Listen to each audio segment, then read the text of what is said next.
Hello friends, कैसे हैं आप सभी। अक्टूबर का महीना एडेनियम के लिए खास होता है। कुछ ऐसे काम करने हैं जैसे कि अगले साल एडेनियम में भर भर के फ्लावर शुरू हो जाएंगे। अगर आप एडेनियम लवर हैं तो ये वीडियो आपके लिए है। तो इस महीना खास होती है जैसे कि हम एडेनियम में कुछ ऐसे काम करें जो कि अगले साल बिगनिंग से ही एडेनियम में अच्छे फ्लावर आना शुरू हो जाएंगे। तो मेरे इस वीडियो में अंत तक बने रहिए फुल अपडेट लेने के लिए। साथ ही जिन्होंने मेरे चैनल को सब्सक्राइब नहीं किया है प्लीज सब्सक्राइब कर लिए विथ नोटिफिकेशन बेल, ताकि आपको इस तरह के प्लांट के रिलेटेड वीडियो देखने को मिलती रहे। Welcome back to my Raj garden. मैं बीना बंगाल के डुवर्स से। अक्टूबर का महीना खास होता है क्योंकि इसके बाद डोरमेंसी पीरियड में चली जाएगी एडेनियम। उससे पहले ही जो चीज करना है इसकी रिपोर्टिंग। तो रिपोर्टिंग करने से पहले क्या क्या प्रोसेस करनी है वो सारी मैं इस वीडियो में कवर अप करूंगी। साथ में सोइल मीडिया क्या रखनी है वो भी मैं आपको बताऊंगी। तो मेरे इस वीडियो में अंत तक बने रहिए ताकि आपको फुल इन्फॉर्मेशन एडेनियम के ऊपर मिल सके। मैंने जितने भी एडेनियम हैं उन सभी में से कुछ एडेनियम को अपलोड करके रख लिया है, और ये सारे हैं जिसे मैंने पहले ही अपलोडिंग कर लिया था।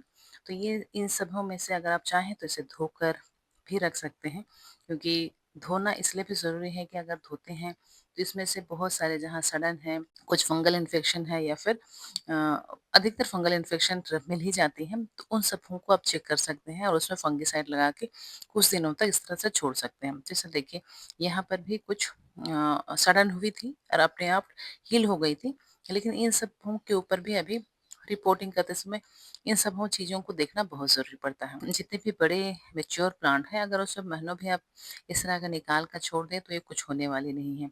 और जो छोटे प्लांट हैं उन सबों को आप विद इन अ वीक या 15 दिन के अंदर भी रिपोर्ट कर सकते हैं। अगर इसे आप इस तरह से ही ठंडी जगह में रख दें जहाँ डायरेक्ट सनलाइट नहीं पड़ती हो, वहाँ आप इसे रख के सुखा सकते हैं। मैंने नीचे रखा है, आप हैंग करके रखें तो बेस्ट होती है, क्योंकि सभी तरह से इसे हवा मिलती रहती है। अगर इस तरह से रखें और अगर नीचे गीली है तो उसमें सड़न होने के चांसेस रहते हैं। मेरी बहुत सारी है और उन्हें मैं हैंग नहीं कर पा रही थी, तो इसीलिए मैंने यहाँ रखा है। देखिए इस प्लांट में बहुत ज़्यादा काई जमे हुए थे, मैंने मॉस्क की तरह। तो इन सबों को हटाकर धो लेना चाहिए, क्योंकि मॉस्क भी इसी के ऊपर डिपेंड रहते हैं और इससे ही खाना लेते रहते हैं। इन सभी प्लांट साफ करके ही रिपोर्ट करना ज़रूरी है। तो मैंने दूसरी कोई मिट्टी नहीं ली है, जो मेरी पोट से निकली है उसी मिट्टी को मैं सुखा रही हूँ।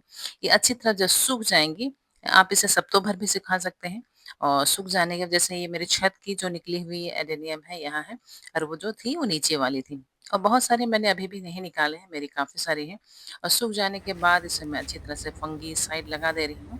फंगीसाइड लगा के आज मैं यहाँ सोयल मीडिया बनाकर फिर मैं इसे कुछ दिनों के लिए फिर रख दूंगी, ताकि वो आपस में मिले। उसके बाद है मैं इसकी रिपोर्ट करूँगी। तो यहाँ फंगिसाइड मैं डाल रही हूँ। फंगिसाइड का मैं अधिकतर साफ का ही यूज़ करती हूँ और इससे ही मुझे अच्छे रिजल्ट मिलते हैं। और दूसरी मैं इसमें चारकोल मिला रही हूँ। चारकोल मिलाने के भी बहुत सारे फ़ायदे होते हैं। तो ये थोड़े से बड़े-बड़े साइज़ हैं, इन्हें छोटे-छोटे करना है। उसके बाद में ही मैं इसकी मिक्सिंग बनाऊँगी। तो चारकोल के ये फ़ायदे होते हैं कि इसमें एरिएशन में फ़ायदे होते हैं, हवा का अच्छा संचालन होता है। ये अपने अंदर पानी होल्ड करके रखते हैं। इसमें कार्बन, पोटेशियम होता है, जिससे कि छोटे-छोटे जीवों को पैदा करते हैं और इसके लिए प्लांट के लिए फ़ायदे होते हैं। फंगल इन्फेक्शन लगने नहीं देते हैं। तो काफ़ी सारे इसमें न्यूट्रिएंट्स रहती हैं जो कि प्लांट के लिए फ़ायदेमंद हैं। तो इसीलिए चारकोल बहुत ही ज़रूरी होते हैं। अगर किसी भी प्लांट में आप कोई भी प्लांट में अगर चारकोल लगाते हैं, उसकी ग्रोथ अच्छी होती है। ये न्यूट्रिएंट के साथ-साथ भी उसके फंगल इन्फेक्शंस को भी रोकते हैं। तो इन सब अच्छी तरह छोटे-छोटे पीस करने का रीज़न ये है कि अगर बड़े-बड़े करेंगे तो एक साइड से बन जाएगी, जितने हम छोटे करेंगे उतने ही ये मिट्टी से अच्छी तरह मिल जाएँगे।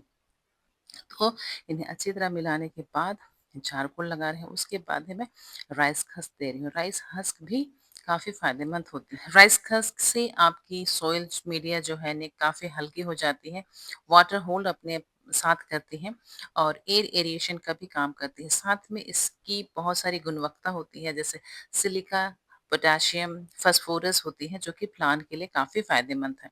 तो इन सभी का अच्छी तरह मिक्सिंग बनाकर, क्योंकि दोनों ही ये जो चारकोल और राइस हस्क है दोनों ही एयर एरिएशन का काम करते हैं, अपने अंदर पानी रखते हैं। उसके बाद मैं मिला रही हूँ यहाँ पे वर्मी कंपोस्ट। वर्मी कंपोस्ट दे रही हूँ मैं, काऊ डंग नहीं मिलाती हूँ इसमें। वर्मी कंपोस्ट देने के बाद है मैं इसमें दूंगी बोन मिल्क। बोन मिल्क और इसमें दूंगी फिर नीम खली। इन सभी का मिश्रण जैसे कि ये मैं दे रही हूँ अभी बोन मिल्क। बोन मिल्क पूरी अच्छी तरह मात्रा क्योंकि मिट्टी काफ़ी ज़्यादा है, तो उसी तरह मैं यहाँ करीबन 250 ग्राम के लगभग मैं दे रही हूँ, 250 ग्राम से ऊपर ही रही होंगी। मैं ये सारा कुछ दे रही हूँ, मेरा सारा अंदाज़ से ही मैंने यहाँ डाला है, कोई ऐसे स्पेशल मेजरमेंट नहीं है। उसके साथ मैं दे रही हूँ नीम खली। इन सभी का मिश्रण करके मैं छोड़ दूँगी कुछ दिन के बाद में, उसके बाद ही मैं ही इसकी रिपोर्टिंग करूँगी। सोशल मीडिया के ऊपर काफ़ी डिपेंड करते हैं कि आपकी प्लांट कितनी हेल्दी रहेंगे और कितनी ब्लूमिंग करेंगे। ये तो हो गया, इसके बाद में फिर जब नेक्स्ट सीज़न होता है, अपने डोरमेंसी पीरियड से निकलेंगे, तब भी इसमें कुछ ख़ास काम करने पड़ते हैं। तो कुछ दिनों के बाद देखिए मैंने यहाँ कुछ प्लांट को रिपोर्ट कर लिए हैं जिसके जो गमले मुझे साफ मिले, क्योंकि बहुत सारे मेरे जो अभी भी प्लांट रहे हुए हैं और मेरे गमले जो हैं काफ़ी गंदे पड़े हैं। तो इन सबों को साफ करना बहुत ज़रूरी है और इतनी गंदी है कि मैं अकेले साफ नहीं कर सकती, तो मैं इसके लिए वेट कर रही हूँ ताकि कोई मुझे इसमें हेल्प करे। फिर इसके अपडेट लेके नेक्स्ट वीडियो में आऊँगी। कैसी लगी है मेरी वीडियो कमेंट करके ज़रूर बताइएगा। इन्फॉर्मेटिव लगी तो लाइक, शेयर, कमेंट ज़रूर करिएगा। फिर मिलते हैं दूसरे वीडियो में इसी तरह इन्फॉर्मेशन के साथ में। तब तक के लिए happy gardening, take care, bye bye.